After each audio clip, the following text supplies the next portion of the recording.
আমি বলছি যে এসআইআর প্রক্রিয়া শুরু হওয়ার আগে রাজ্যের বিরোধী দলনেতা কি করে জেনে গেলেন যে 1 কোটি মানুষের নাম বাদ যেতে পারে? বিহারে তো শুনেছিলাম প্রচুর ঘুষবাইটিয়া ছিল, প্রচুর অনুপ্রবেশকারী। এসআইআর হওয়ার পরে কজন অনুপ্রবেশকারী বাদ গেল?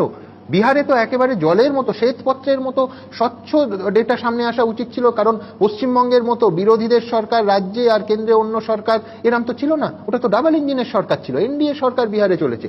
এবং শান্তনু ঠাকুর তিনি আরেক ধাপে গিয়ে এলেন, তিনি বললেন 1,20,00,000 মানুষের নাম বাদ যেতে চলেছে। আমি বলছি যে নিঃসন্দেহে এই অ্যাপিলের কথা কৌস্তব বলছিল, আমার খুব মানে জানতে আগ্রহ থাকবে যে কি করে এসআইআর প্রক্রিয়া শুরু হওয়ার আগে কেউ 1 কোটি, কেউ 1,20,00,000 এই সংখ্যাটা জেনে গেলেন।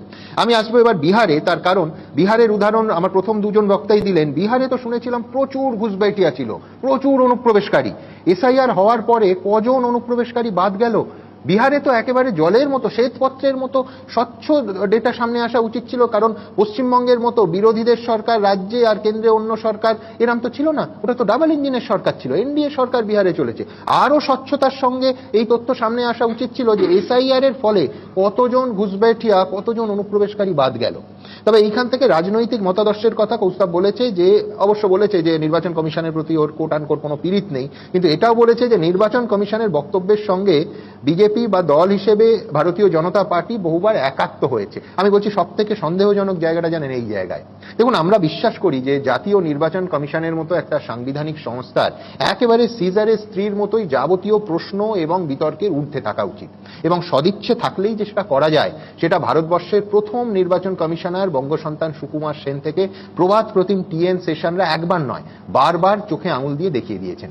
কিন্তু 2019 সালে লোকসভা ভোটের আগে থেকে নির্বাচন কমিশনের একাধিক সিদ্ধান্ত, তাদের নিরপেক্ষতা নিয়ে কিন্তু সেই সিদ্ধান্তগুলো প্রশ্ন তুলে দিয়েছে।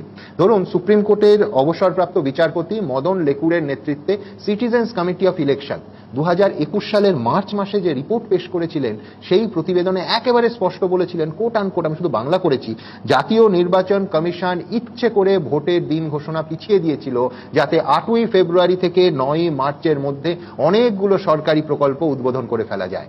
ওই সময়ের মধ্যে 157টা সরকারি প্রকল্পের উদ্বোধন করা হয়েছিল, যার অনেকগুলোই করেছিলেন স্বয়ং প্রধানমন্ত্রী। এখানেই শেষ নয়, কমিটি তার রিপোর্টের আরেকটা পাতায় লিখছেন, ভোটের সময় আদর্শ আচরণবিধি কঠোরভাবে বলবৎ করার ক্ষেত্রেও নির্বাচন কমিশন শাসক দলের ব্যাপারে নরম মনোভাব দেখিয়েছে। আর সেই ব্যাপারে যে নির্বাচন কমিশন